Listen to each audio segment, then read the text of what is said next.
Yeah, if you guys want to give me a countdown, I made eye contact with him, so he has to keep an eye on me.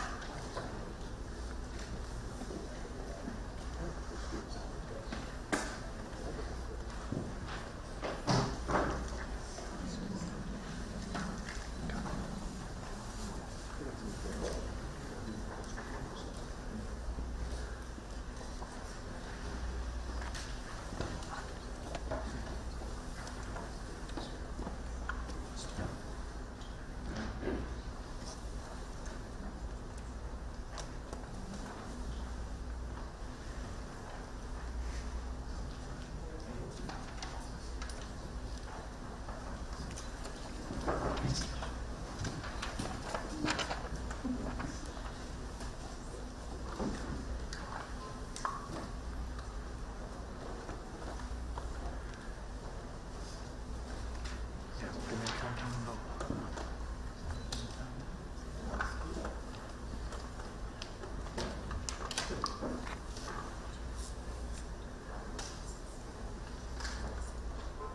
Good afternoon and Happy New Year.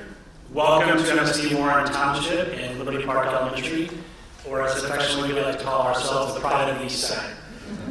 I am Dr. Tim Hansen, proud superintendent of Warren Township, and we are excited to be a part of Governor Holcomb's agenda announcement today. I would like to recognize Principal Jason Brooks, who is the principal here at Liberty Park. Thank you for hosting us today. I also want to thank our board president, Ms. Williams, and our board for their support today. I'm excited, and it's my pleasure to introduce Lieutenant Governor Suzanne Crouch, who will lead our festivities this morning. Good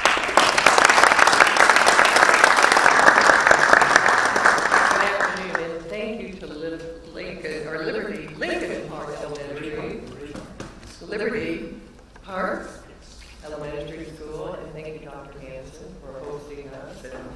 And it's great to be here, and as you all know, as Lieutenant Governor, I serve, one of my duties is constitutionally, I'm President of the Senate, so next Monday, we'll be going into session.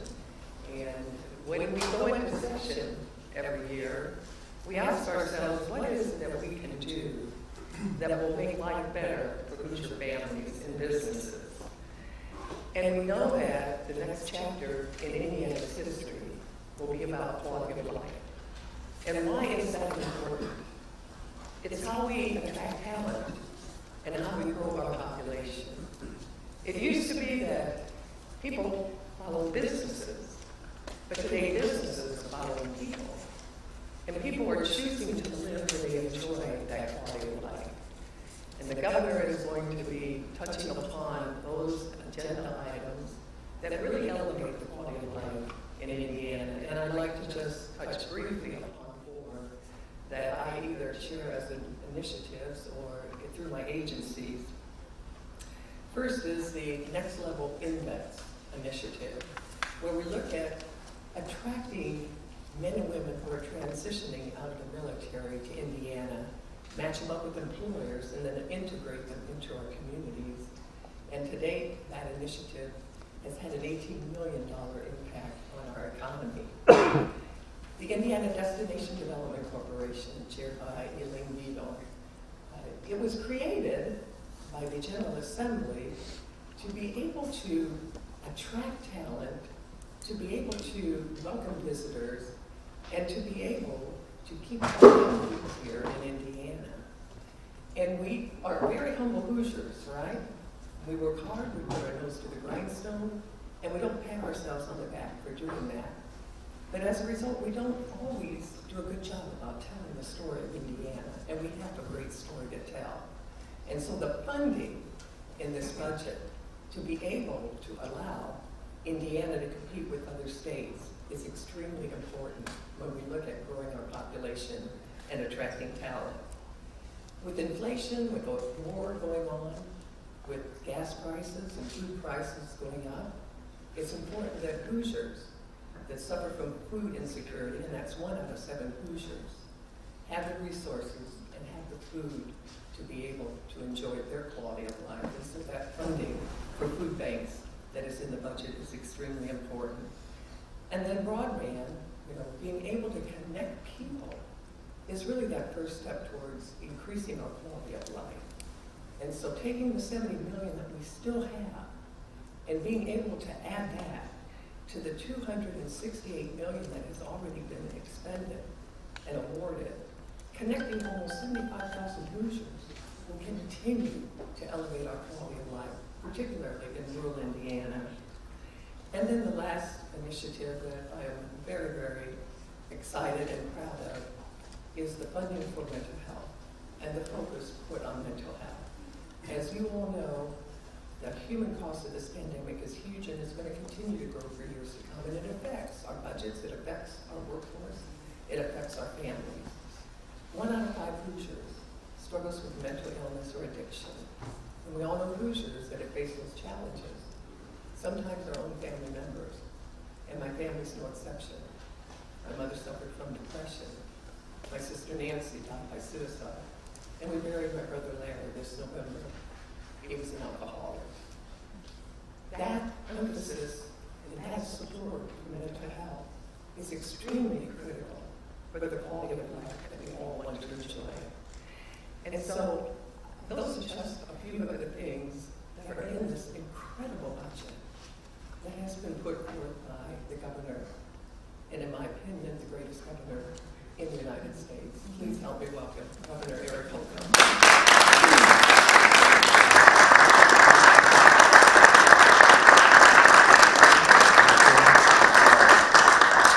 We got a lot to go over. You all have been sitting there like you've been in timeout.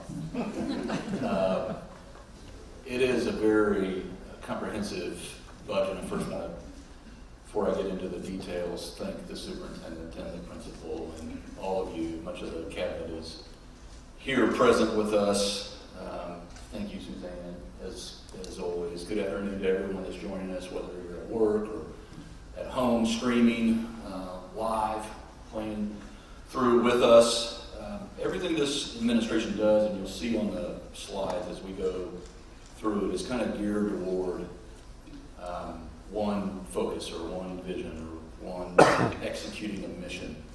It's really putting into action what our agenda is all about, and that one thing is making sure that we're providing more pathways for an individual, for the individual Hoosier, for a business, for a community to take it to their next level. That's obviously all centered on our budget. That reflects our state's priorities each and every 2 years when we come together, sometimes in those odd years as well.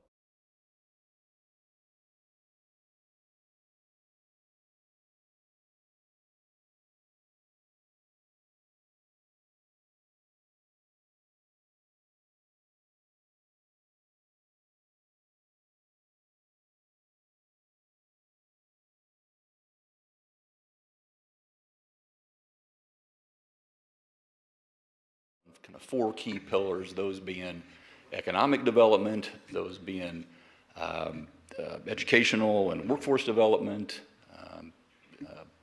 public health and wellness development, and then of course community development, which the Lieutenant Governor just touched on a number of those items, all built on this foundation of good government service, being responsive, adapting, being nimble in case of Indiana to the needs of the day, come what may. And we've seen a lot of come what may over the course of the last few years. It's interesting when I came in and I see all over the school core, this could almost represent our administration's approach as well, being civility and order and respect and always striving for excellence. So it just kind of handed that we're all centered on 8,000 state employees that are working for every single citizen and taxpayer in our state. So I'm going to jump right at it and get right to our budget and the priorities of our budget. This will be our 10th as a state, our 10th straight, honestly balanced budget. It will, again, as I said, fund our key administration's priorities. When you stop and think about where we were in terms of revenue some years ago, whether it be 2005 or 2017, and where we are today, we've grown significantly year after year after year. The budget that we will put together won't only fund these priorities, but it will also leave a healthy reserve. Both in the next 2 years will be leaving as a reserve as it is right now, more than 14%. So we still have going $300+ million, understanding that the legislature has their own priorities too that we're working on with them. So not everything that I'll kind of touch on, this kind of thumbnail sketch of our agenda, is included in what we'll learn about tomorrow when we submit our actual budget at 10 a.m. And then obviously I'll provide some more details, maybe a few surprises at the State of the State address on next Tuesday at 7 p.m. if you're at home. And so, again, this is built on this, what we've become known for, certainty and predictability, continuity, and that's what makes, that's kind of Indiana's advantage and Indiana's edge. And people can predict that this is a good place to invest.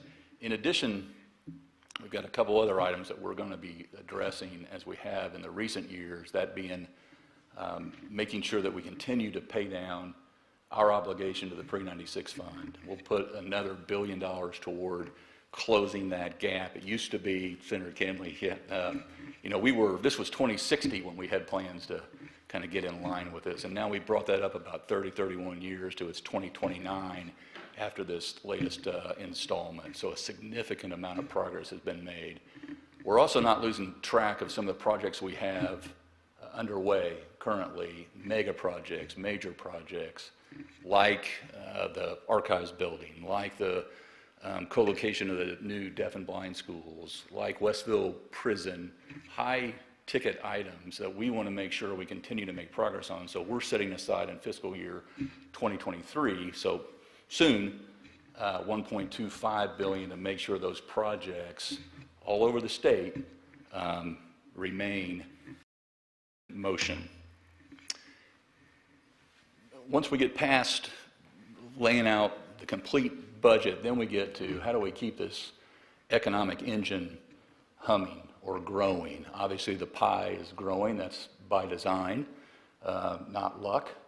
And the way that we're going to continue to kind of keep our foot on the gas is making sure we're doing even more than we are today and making things permanent, modernizing all the tools that the Indiana Economic Development Corporation needs to go out and win the type of business that we want to associate ourselves with. So we'll be seeking to establish a $300 million a year deal closing fund. We'll be seeking to establish a $300 million a year tax credit fund or tax credit cap, providing that flexibility for the IEDC to go out there and get the deals that we want. We'll be looking at a $150 million revolving fund for site acquisition. We've made some historic announcements recently. We want to do more of those, obviously. And then we'll formalize through language. This is a good problem to have, but if we go through that funding, we want to go back to the legislature and seek additional appropriations to make sure we keep the momentum going. We're competing against states that are equally nimble, and it's coming down to a kind of the same 6 or 7 usual suspects that are elbowing one another out there on the court to get the businesses that we want, these high-wage, high-demand jobs. And to have this tool in our toolbox will, I think, could be the X factor, quite frankly. And then we'll continue to, as we have been at the IEDC, at the Indiana Economic Development Corporation, continue to fund entrepreneurship and innovation and marketing to, again, their audience, the business leaders in the state of Indiana, around the country, domestically and internationally. And when you look at the percentage of business deals that we're doing here at home and abroad, it is significant, and we think there's a lot more room in the coming next 2 years in that window to nail down a lot of businesses, but we have to have the resources to do that. And then I don't want to lost another wildly popular program, being the #1 manufacturing state in the country per capita. we want to double the funding for our manufacturing modernization grants that are out there right now to the tune of $40 million over the biennium. This is one of those tools that helps those small and medium-sized businesses remain nimble and adapt to the changing times and keep their workforces and their payrolls intact and modernize along the way. For our economy, see the workforce cabinet and DWD, for our economy to continue to grow, obviously their fuel is that workforce that I just mentioned. For us to reach that full potential, we've got to make sure that Hoosiers are skilled up and ready for the jobs that we're bringing to the state of Indiana, especially when it comes to those jobs that you've seen recently that we're attracting, those high-wage, high-demand jobs. And so we'll focus on a number of workforce development initiatives along the way, from regarding every single person, no matter how young you are to however old you are. Whatever your profile is, we're going to be focused on you from a very early age, from early childhood to K through 12, through post-secondary, higher education, and then into those adult learning programs that sometimes they're the X factor themselves in terms of getting someone off the sidelines and back into the workforce. Or if you're underemployed, how do you move up that ladder in the workforce? And so just very quickly, I'll dive into the early childhood portion of the four. We'll seek to establish a $25 million innovation grant with federal funds on this front that will help us provide, again, funding and support for employers. Think about on-site child care programs, Chamber of Commerce-led programs. We know we need more of it closer to get folks back into the sidelines. And we want to make sure those are quality, and the capacity is there, but also the quality is there and close. We'll work to reduce responsibly the regulatory burdens that are preventing workforce from entering into that profession. There's some things that we can do, so we're going to take a real hard look at how do we attract more into that profession. Could be younger, could be on-site training, you name it. There's a number of ideas that we have that we want to put into motion to attract more professionals into that occupation. We'll look to expand access to the Child Care and Development Fund, and also on the On My Way Pre-K program by raising the eligibility criteria to allow. We identified another 5,000 Hoosier families that would be able to qualify for that program. Currently, there are about 44,000 in the CCDF, and there are another about 6,000 in the On My Way Pre-K. And so we think there could be another potentially, as I said, 5,000 more join that 50,000 just by having those options available to Hoosiers. And then we move on up to K through 12. We will be promoting what we've identified as the single biggest dollar amount increase in K through 12, 6% in the first year and 2% in the second year. That equates to right at $1.157 billion in an increase over the biennium. Significant to say the least. We'll also be looking to something that I've wanted to get at for some time now, and now is the time, carpe diem, I guess you could say, and that is eliminating the textbook fees for Hoosier families. I think this is, to do this will be meeting the spirit of the law, quite frankly. We're only one of 7 states, think of those as competitors, that don't currently mandate this. And those are our competitors. Just make no mistake about it. Texas, Florida, Georgia, Tennessee, these are folks who take pride in actually paying for those textbooks and that curriculum. And we can join that. We have the financial wherewithal to do this. And I'll just quote the law. Article 8, Section 1 says, "There is a duty to provide by law for a general and uniform system of common schools wherein tuition shall be without charge and equally open to all. And I don't think it could be any clearer than that. And so the next question is, do we have the ability to do it? Obviously, in the budget that we'll submit tomorrow, you'll see we do have the financial wherewithal to get that done. It's about $160 million a year. It's important to keep this into context. We currently have, if you're eligible, about $39 million that we pay for already. And so we're wanting to expand that to all. And if you think about, if you're eligible, someone else is paying that for you. So it's almost double taxation for some groups. So this would be paying for the textbook fees and the curriculum for all traditional public and charter schools, as well as students who qualify for free and reduced lunch at non-public schools as well. We also are going to continue, this is just, Superintendent, again, thank you, to the perfect location, the perfect backdrop as we continue to kind of lean into some of our, shall I say, literacy deficiencies or the work that we have yet to do. We're at about 81.6% right now at the third grade proficiency level. We want to increase that to 95% by 2027. And to do that, we've got to continue to not just probably double down, but triple down on this front, and making sure those kids are reading at that level in the third grade. And so we'll continue to focus on the science of reading, making sure that the Indiana classrooms like here in your corporation, but here at Liberty Park, are taking advantage of the partnerships that, because of the Lilly Endowment, quite frankly, a massive investment on this front. And then we'll go back to the legislature and ask for another $10 million to get another match for the Lilly Endowment, and keep pushing on this at the very earliest of ages. And we'll look for some other creative ways to create a new incentive program to reward schools and teachers who are improving, who are moving that iRead 3 needle.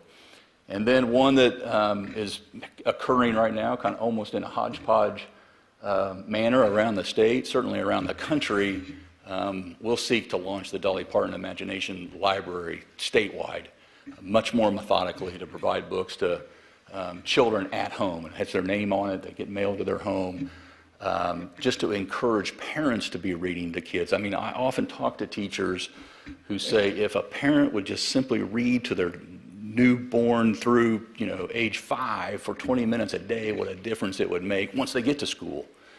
And so we want to do things that can encourage that type of action. And then we'll have the DOE continue to take a deep dive, ensuring that high quality STEM, the STEM curriculum is available in schools. And so they'll evaluate and they'll publish and approve the STEM quality curriculums that so many of our schools are offering and are so critical in different pockets of our state to get folks on the right pathway to have their ticket to success in their hand when they leave high school, if they choose to go right into a career, if they choose to go on to higher education. And then I want to restore our JAG funding. This is going from about $6.8 million a year to $8 million. It took a hit during the pandemic years, but this is for schools who want to. They're not mandated, but schools that want to offer JAG, the program, to get students associated with and connected to potential careers once they get out of high school, if they're not planning on going into higher education.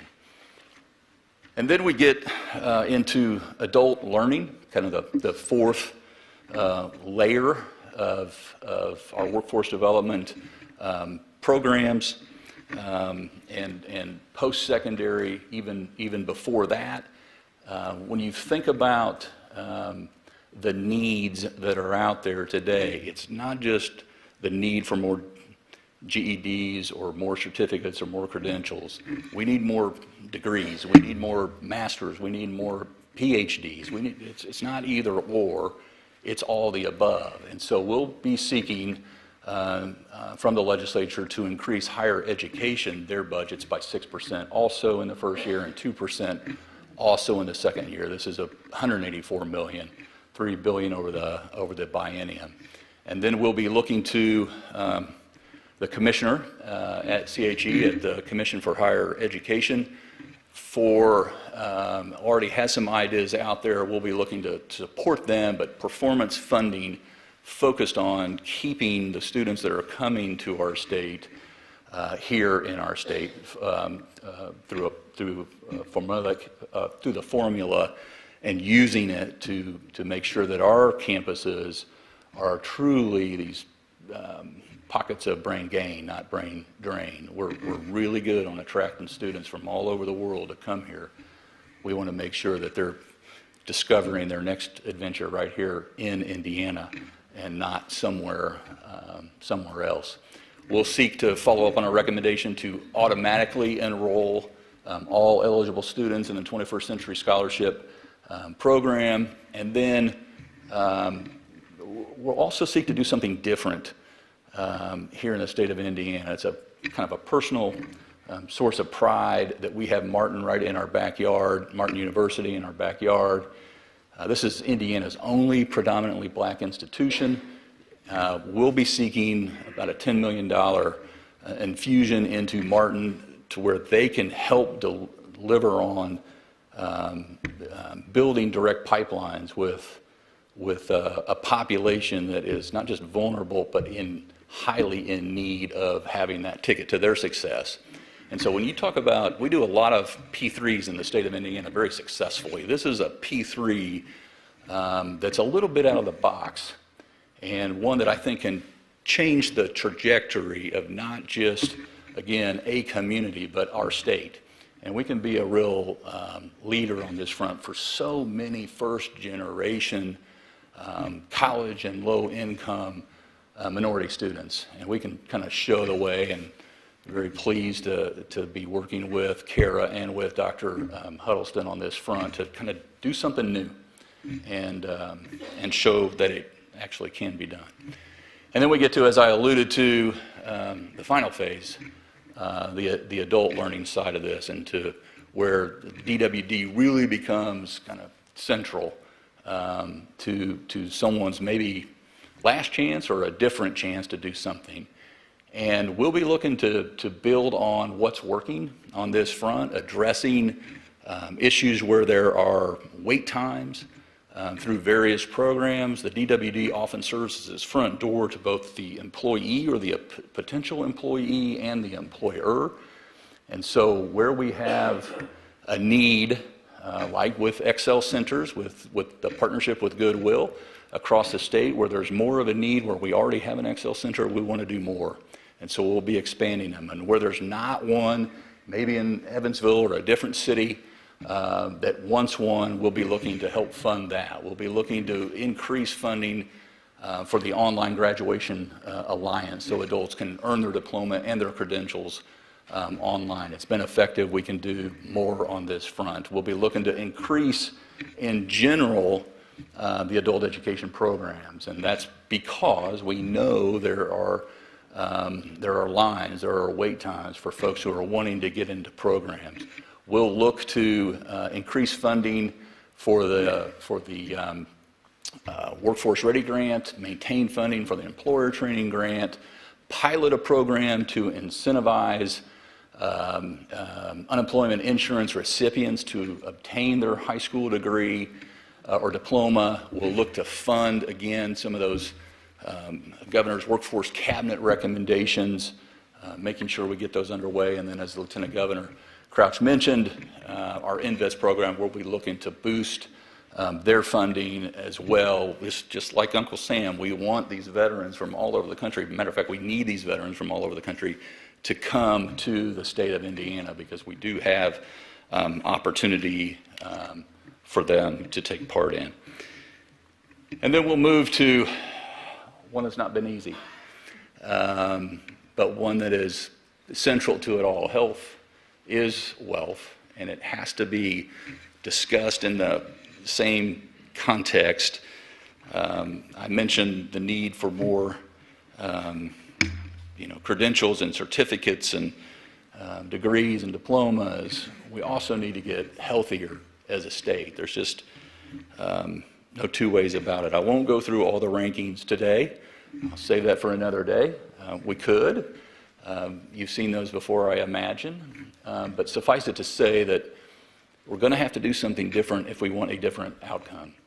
I'm not a believer that these outcomes are inevitable or they need to be. But it will require everyone, including us, this administration, to do some things differently.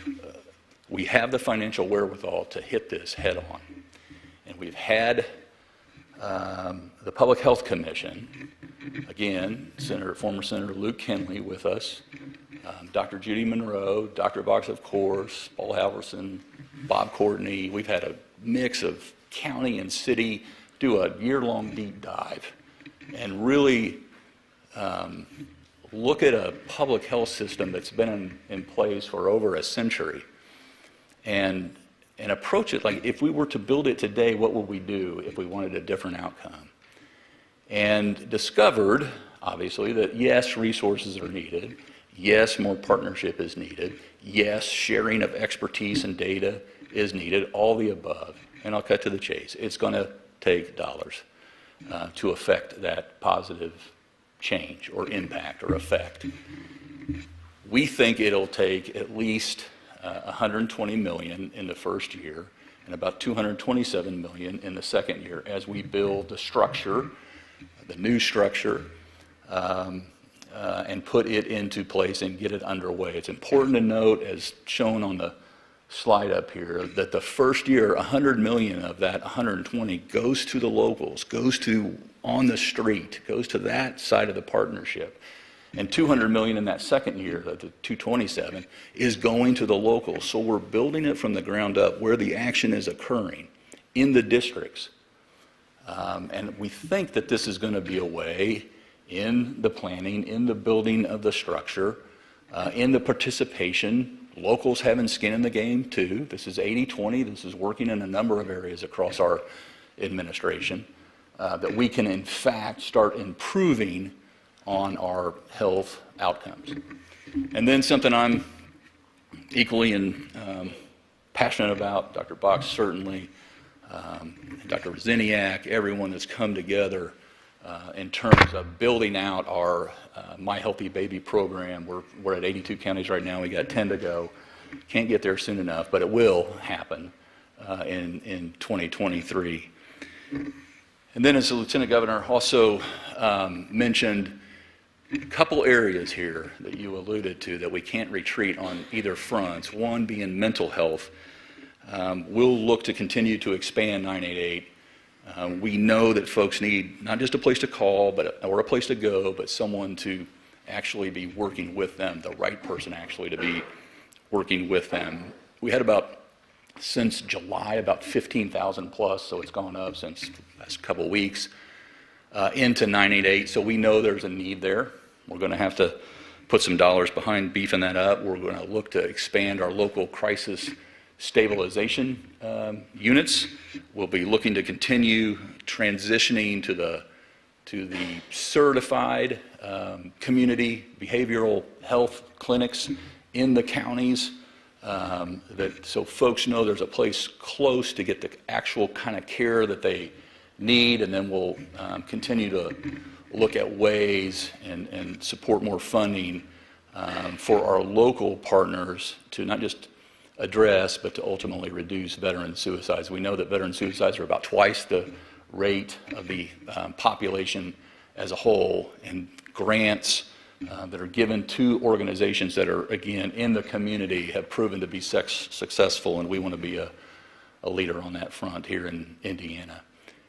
The other kind of side of the coin to mental health and depression is something that's closely tied to it is drug addiction. And again, I won't go through all the rankings, but again, we're a target-rich environment for improvement, to say the least.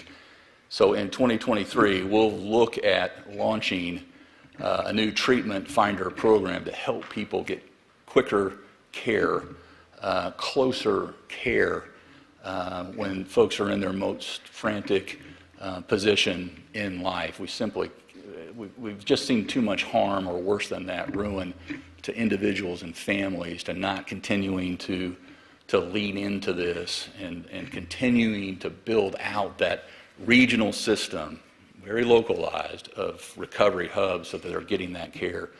And of course, like locals, the state will be looking to invest the national opioid settlement dollars to create more community programs like we're seeing crop up, very successful programs in communities like Kokomo,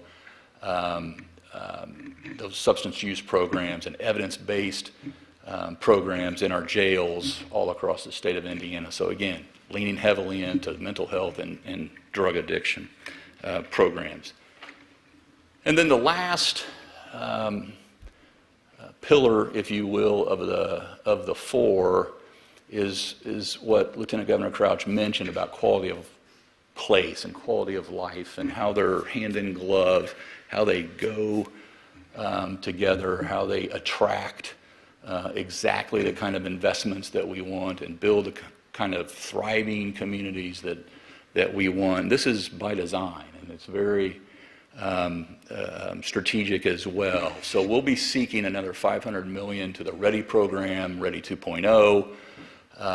This was wildly successful, is wildly successful. That's about $500 million in READY 1.0 that's leveraged about $10 billion over the course of a few years. We think another few years of that type of investment will be critical to the state of Indiana as we see the years unfold. We'll be looking to live up to the charge of being the most trail-friendly state in the country, and looking to put another $50 million into our trail program, so we have at least another 2 rounds over the next 2 years to connect communities. We'll be looking to do another $25 million into our land conservation efforts, partnering with folks like the Nature Conservancy and others. We know this is one of those that kind of, again, Indiana's great outdoors. Every thriving region and community has a thriving outdoor amenity menu. And this is one of those ways that we just see the ROI of public and private partnerships coming together to really elevate not just goals, but the work that actually gets done. Then, as mentioned as well, covered a lot, more broadband internet connections. We still have some remaining funding in what the legislature appropriated before, so we'll have another round this year, and then we'll prepare. It's important that we have a very successful program in place, because we're preparing for another. Every state will get about $100 million exact dollars for broadband internet connections later this year, and then more potentially after that, grants that we'll be applying for. We'll be looking to, as airlines come back online and to decide their routes, to secure more regional, more domestic, and international direct nonstop flights, key to a state like Indiana that fancies ourselves as being the crossroads of America, but also to be the cross airways of America. We'll be looking to support Gary, Indiana, but Gary Airport's cargo development projects.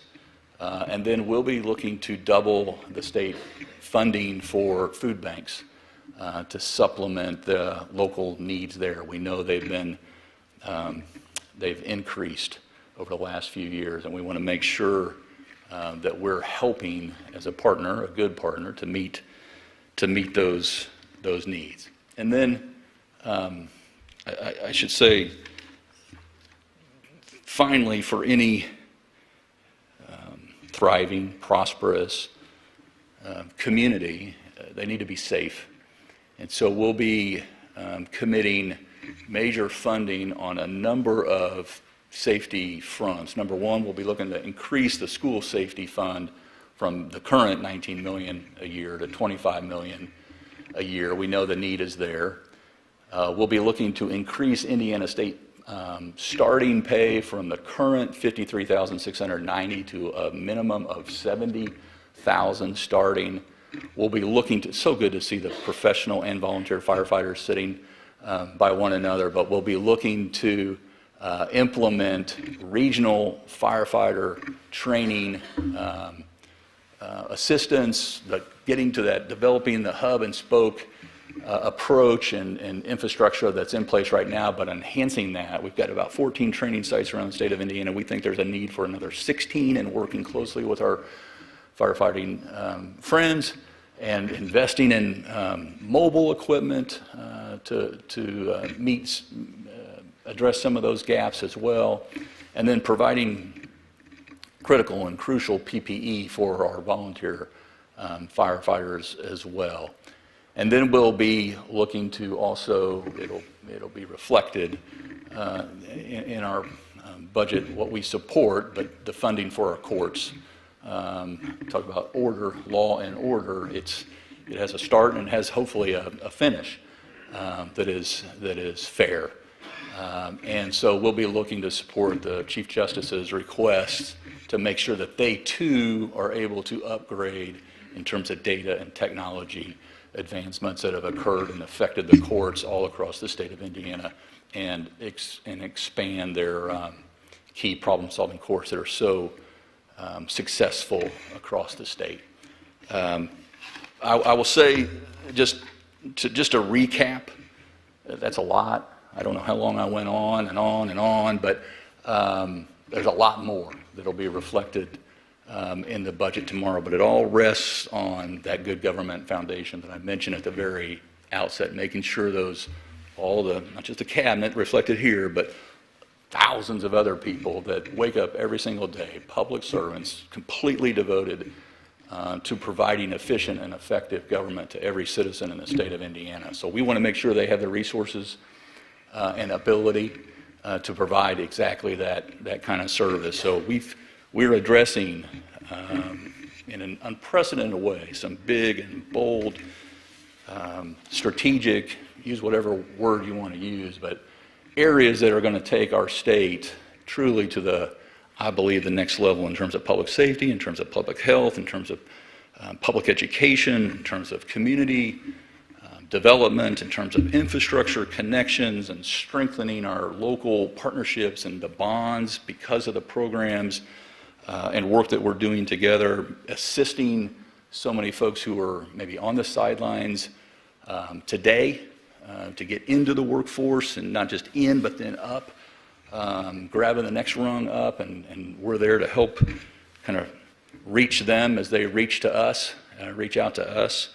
And then enabling, of course, through all this, more dollars into regions, into districts, onto the street where the need is actually being met. And that all in turn helps this economic pie. When you go from back in 2017, a revenue of about $15 billion to what we project out of about $22 billion, this is because the pie is growing and it's working. And then this is the time of the year where we get together on Monday and we start to really in earnest discuss what these priorities are. I'll say this one last thing, and it won't be the most important thing that I say this year, but we do have something else on our agenda, and I'll just get it out of the way. We're going to settle the question once and for all about what is the official state sandwich of Indiana. There will be a bill. We do have authors, and it will be the breaded tenderloin. So I will not let that get away from us. So with that, happy to, Aaron, if you want to tee up, I'm sure we have some questions as I've droned on long enough for them to form up the question. When called upon, for those in the room, please step up to the mic. We will begin with Brandon Smith from Indiana Public Broadcasting. Afternoon, Governor. Good afternoon. First, and then before my follow-up, there's a big increase here in the overall budget, a lot of big ticket items when it comes to a price tag. How do you convince the folks on the third floor who are typically less than willing to spend this much money on anything? How do you convince them to do all the things you want to do? Well, we've got 4 months, first of all. 2, it's not my first rodeo. I'm not new anymore. This is my last budget. We've got an incredible team, obviously, that's not starting tomorrow or Monday. We've been at this. I've met with leadership. I've met with members. already, so this is not of surprise. Our agency heads have been working hard on all these items. We think that they're not just legitimate, we think that they're needed, which helps us not be cocky about it, but confident that we can be persuasive. And we'll let the facts speak for themselves. But one good thing is about how we come together every January is we have a lot of different perspectives that get shared. And we don't claim to be having a monopoly on every best idea out there. But these, we think, the ones that I've highlighted today, and there will be more reflected in the budget that we submit tomorrow, are all needs, not wants. And then my follow-up is, while this is the total spend in the budget that you're proposing is a huge increase over the last budget, if you look at the inflation that's gone on the last couple of years, it's actually less than that. So it's arguably, if you account for inflation, less than the last budget spent. Yeah. So is state government, are schools going to continue to struggle to catch up with inflation that every Hoosier and every American is struggling with? Well, I mean, I think Indiana has done one of the better jobs, quite frankly, in the country in addressing not just inflation, but a potential recession by our fiscal stewardship, making sure that we're living within our means. You know, might have been you, but I was asked a couple weeks ago about Senator Holdman's idea on some tax policy, doing away with personal income taxes, which is exactly what makes this state great, is that we're never content with where we are. And we're constantly trying to think, how do we become more attractive? And how do we do the work to figure out not what's just possible, but how do we meet the needs? And I just believe that over the course of the next 4 months, this is a bold agenda that hits on topics that, again, are needed. They're not just a wish list. These things are needed, and they're going to continue to. We can demonstrate, grow the pie for an individual and for, therefore, our state, one by one. So I'm excited about it. The next question will be from our virtual audience. Please unmute when I call upon you. Brett Stover from the Journal-Gazette. You mind coming back to me in just a second? Okay, we will move on then. Emily Longnecker, WTHR. Hi, Governor. Indianapolis Mayor Joe Hogsett just put out a list the other day of the things he'd like to see happen in this next legislative session. One of those was more funding from the state for infrastructure for Indianapolis's roads. A lot of folks would argue to have a successful community and attract businesses in, you got to have good roads. Where do you stand on changing that funding formula possibly to accommodate that, to give cities more money to help with roads? Well, I mean, first of all, we took a giant step forward in 2017 to establish and worked with locals, again, hand in glove, actually, and they had a pronounced effect on where we ended up in 2017 to meet local needs. But happy to sit down with the mayor of Indianapolis or any other city or town in how we address infrastructure needs. One thing I can say is we've come a long way in terms of maintaining and building our state infrastructure, and that rests on kind of that final mile into the factory floor bay, if you will, in every local community. And so, of course, it's a budget session, and it will be nothing different, whether it's the mayor of Indianapolis or New Haven. We'll try virtual again. Abdul, if you could unmute your microphone. Good afternoon, Governor. Happy New Year to you and your staff. Quick question. Obviously, you got an extensive agenda, a bold agenda. How do you stop it from being derailed, sidetracked by those issues that tend to pop up during session, whether it's cultural issues, social values, CRT, abortion? How do you keep your fellow Republicans focused on the big picture? Well, first of all, I mean, you ask that question every 2 years or every year. I let our agenda speak for itself. We'll be focused on this agenda. Of course, I understand others have other passions. They ran on them, which is being transparent. And we're elected. And so, of course, I'm not a blockhead about this, where I think that just no one has their own opinion about why they're there and why they are serving. And we'll continue to focus on our agenda, and we'll weigh in, when appropriate, on issues. I haven't seen any of these bills that you're referring to, so I certainly won't get involved on hypotheticals right now, but we'll cross those bridges when we need to. Any minute that I'm spending on a hypothetical that may or may not happen is a minute I'm not spending on what we just went over. And that's why I turn my cards face up with citizens and the legislature and 6.8 million Hoosiers who are willing to listen. And that's the practice that we'll continue with. The next question is from Peter Blanchard, IBJ. Good afternoon, Governor. Good afternoon. Could you explain the $300 million annual increase you want to put into the tax credit cap for the IEDC? Yeah, oftentimes we're looking to secure not just one, but maybe many different deals. And obviously our tax policy and capping those and having the flexibility to do those for a 1 or a 2 or a 3 deal package is important. And so having that flexibility to attribute those caps, that tax policy, is just yet another tool that we use to compete with other states that are doing the same. That $300 million increase, what was the original number you're increasing it from? Do you know? Yeah, Chris, do you remember the previous?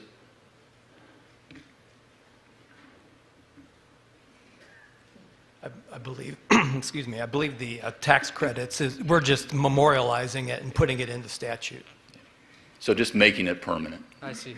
And a quick follow-up, the $150 revolving loan fund for site acquisition, is that mainly intended for the LEAP district in Boone County, or are there other areas of the state you're looking at?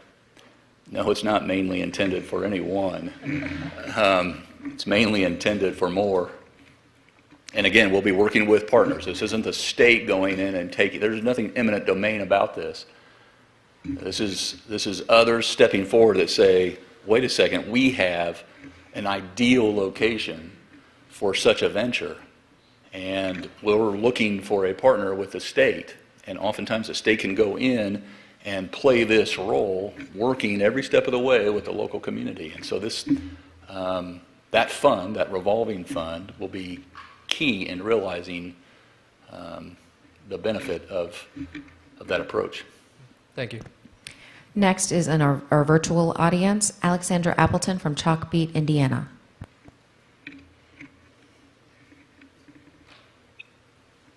For schools funding, I was just wondering if there has been any discussion to boost funding for English language learners, as IDOE requested a few weeks ago. You want to speak for yourself, but I'll tell you. We chose to, Alexandria, and I want you to have your say.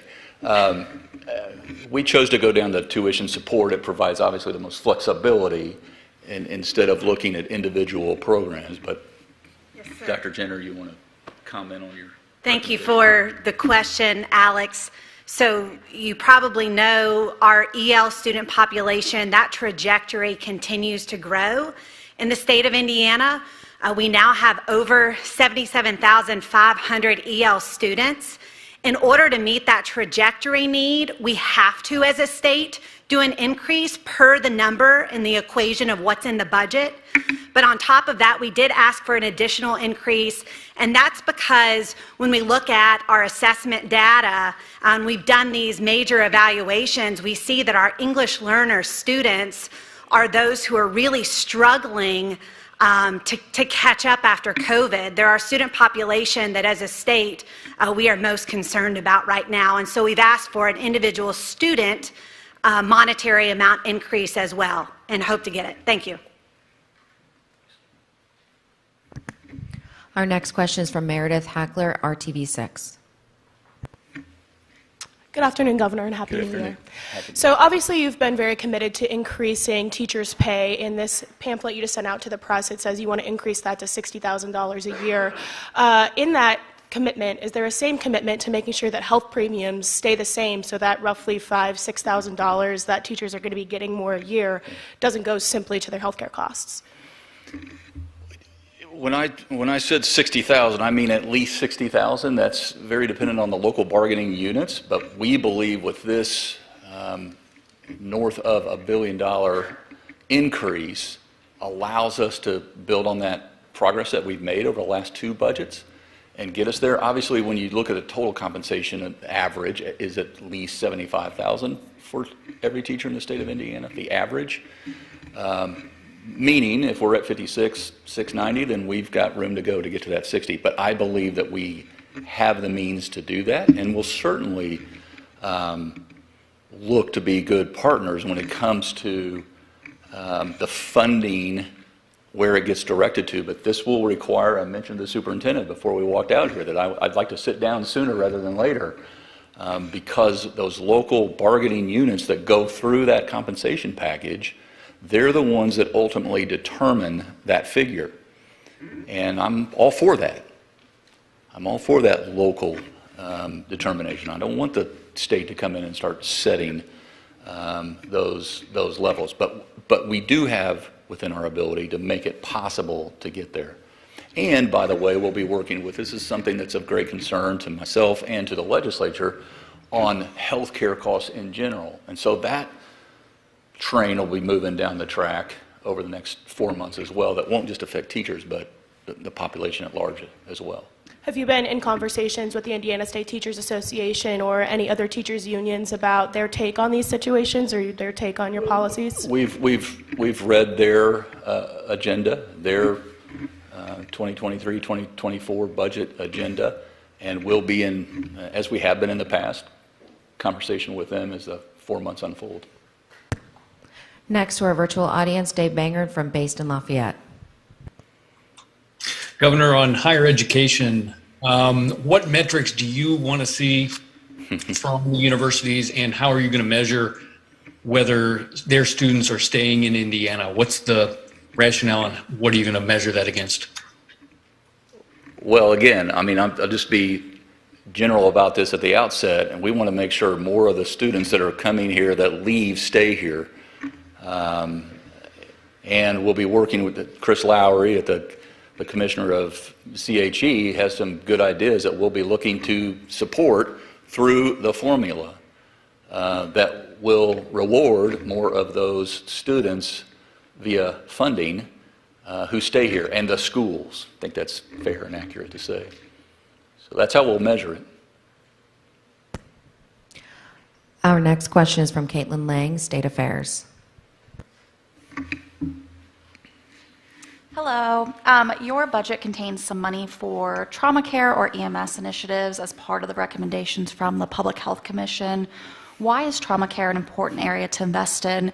And do you think more will need to be done in the future aside from what's in this budget, such as funding for creating more trauma centers, things like that? Yeah.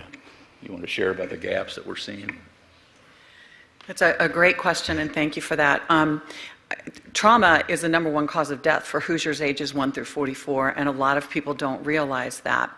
And whether you live or die and you have long-term disabilities depends a lot on who picks you up originally, who can stabilize you, whether you're able to get to a trauma center to address your particular issues, whether even time-sensitive emergencies like cardiac problems or stroke problems can be addressed at the particular hospital that you're going to. And we saw definite gaps during the pandemic with the ability to be able to pick people up by EMS and get them to higher levels of care, have interfacility transfer that needed to occur. So we clearly, during the pandemic, supplemented the EMS. We really need to support Department of Homeland Security in how we recruit and how we train, how we advance the level of education that our EMS has, and how we retain those individuals so that we go from basic life support to advanced life support. And we have the ambulances. They're equipped to manage all of that. It's also really important to look at the trauma centers around the state. We just had the American College of Surgeons here doing an evaluation for our trauma system. Our last one was in 2008. I can tell you Dr. Lindsay Weaver and our team did an amazing job with them when they were here. And what we saw was that we had grown from 8 trauma centers in 2008 to 24 trauma centers now.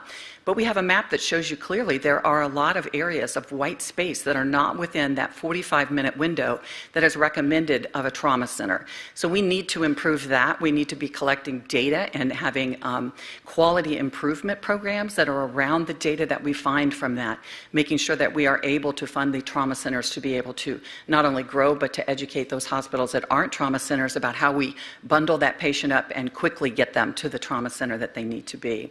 And then we really clearly need to be able to work on things like our 911 interoperability so that every Hoosier that suffers a major injury or trauma actually is able to be cared for by the closest and most appropriate EMS system. So there's a lot of really important things in there, a lot to unbundle, but certainly with that being the #1 cause of death for Hoosiers 1 to 44, it's very important to address it.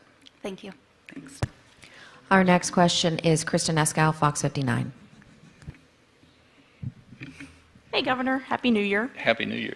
So I want to ask you about an item that I haven't seen on your agenda, but Republican legislative leaders have talked about, and that's property taxes. On Organization Day, Speaker Houston floated the possibility for property tax relief this session. I've spoken with several local officials who are concerned about potentially their biggest source of revenue taking a hit. So where do you stand on the potential for property tax cuts? Yeah, well, I've shared the same conversation with leaders in the House and the Senate. We're watching this very closely as the tax bills will hit. We're looking at the reasons why, whether it's through a referendum or why someone's property taxes are expected to go up. DLGF is taking a really hard look, and we'll be presenting to not just myself, but to legislators as well in the early parts of this session, as in the next couple weeks. To better inform us so that we're not taking a step or taking action that is unwarranted. So yes, we're watching this very closely. It's too soon to come out with a property tax cut. We made, again, this is back in what, Luke, probably 2006, we did property tax reform. No, it would have been 8 or 9, that really put us on solid ground in terms of capping property taxes. The assessed side of the equation, of course, you want your property value to increase until you don't want it to increase to where it prices you out. And so we're mindful of this, and we're watching this, and we'll work with the legislature to make sure we get it right, but not at the expense of what we were able to achieve not too relatively long ago. Are there other ways you think the legislature can help this session with housing affordability statewide? We're looking at a number of items in terms of housing, yeah. And when the hard part about rolling out an agenda, being a thumbnail sketch of it all, is there are a lot of other items in this. But housing is certainly, like childcare, something that, affordable housing especially, making sure that there are means available. But this is one of those issues where you want to make sure you get it right, because it takes, again, partnership at the very local level too, and a willingness to build new affordable housing, not just having the funding available or like a revolving loan fund like we do for water projects, et cetera. So there's a lot of ideas percolating or circulating out there, and I think we'll make some progress on this front too. Our next one is Erica Heron, Indy Star. Hi, Erica. Good afternoon, Governor. Good afternoon. You have a lot of big increases in spending in this budget, but economists are predicting a mild recession coming up here soon. Any concerns that we won't be able to sustain some of this spending into the future? Well, we're looking at the same revenue forecasts that you are, and we're planning accordingly. And the good news about a mid-December forecast is there's one in April before we are scheduled to adjourn. When I mentioned being nimble, we've had to do this ever since I've been involved, just speaking from my own personal experience. And so we'll be mindful not to spend more than we have. This doesn't. As I mentioned, this budget that we'll submit tomorrow at 10 a.m. does not do that. In fact, it's leaving 14.4% in reserves. And that's by design. That's for a couple of reasons. One is that we know there's some other areas that we could grow.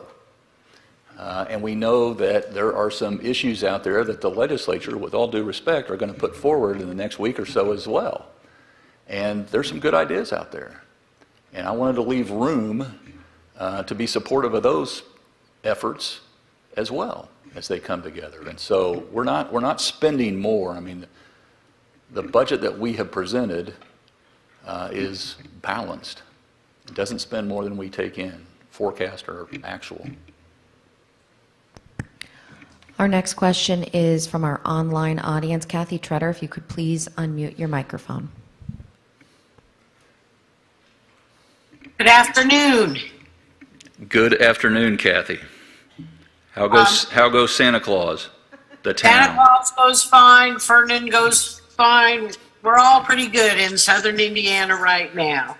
There you go. I was going back. One of my questions was asked earlier, but I wanted to ask about, let me find my note,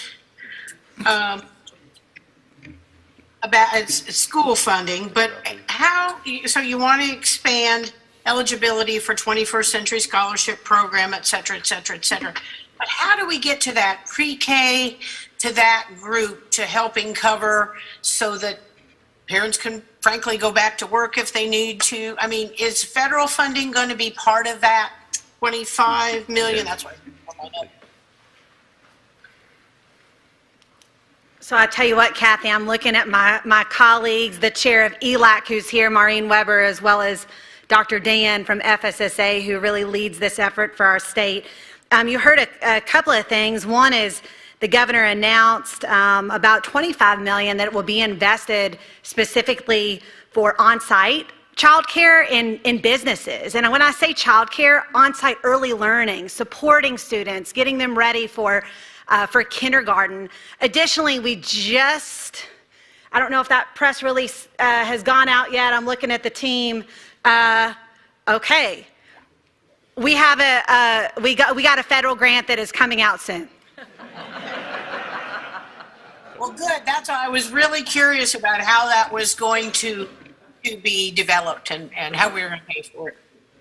Way to reel it back in, Katie. Thank you, Kathy. Our next question is from Garrett Bergquist, Wish TV. Good afternoon, Governor. Good afternoon. Given the role that education is playing in this budget, should lawmakers change the complexity formula to take into account factors such as area income, that sort of thing? It's not the track I'm going down. And then also, you mentioned STEM curriculum. What sort of overlap does what you're looking for in that area have with some of the things that Speaker Houston Company have talked about regarding high school curriculum? What sort of discussions have you had there? Considerable. There is. I can confirm. We're in line. We're of one mind in terms of making sure that there are quality programs in place, inventoried, and in place and funded so that students can, again, not to be a skipping record, but have their ticket to success, which often is tethered to this new economy, the digital economy. Those STEM subjects are critically important to have in place across the state of Indiana. We just want to make sure they're quality and that they lead to something of significance. Our next question is from Casey Smith, Indiana Capitol Chronicle.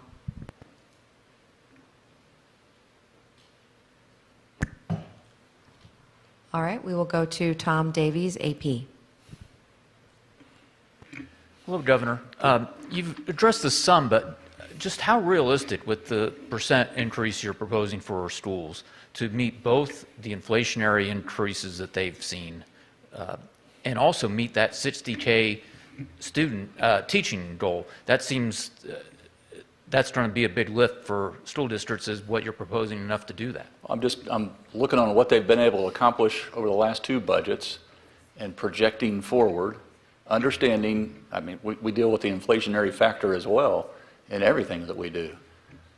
But 1.1 plus billion is significant and will go a long way. A 6% increase in year one and 2% in year two, I think gets them down the road. Be happy to have further discussions with the superintendents and the principals, et cetera, every association that's concerned about this critically important issue. But we think that we're offering at least the most on-record dollar increase ever before in our state's history, and that's building on a foundation that has been growing over the recent years. Governor, that concludes the media portion. All right. So what portion's next? Yeah. Breaded tenderloins for all? Yeah, yeah. Thank you all very much for being here. Appreciate it.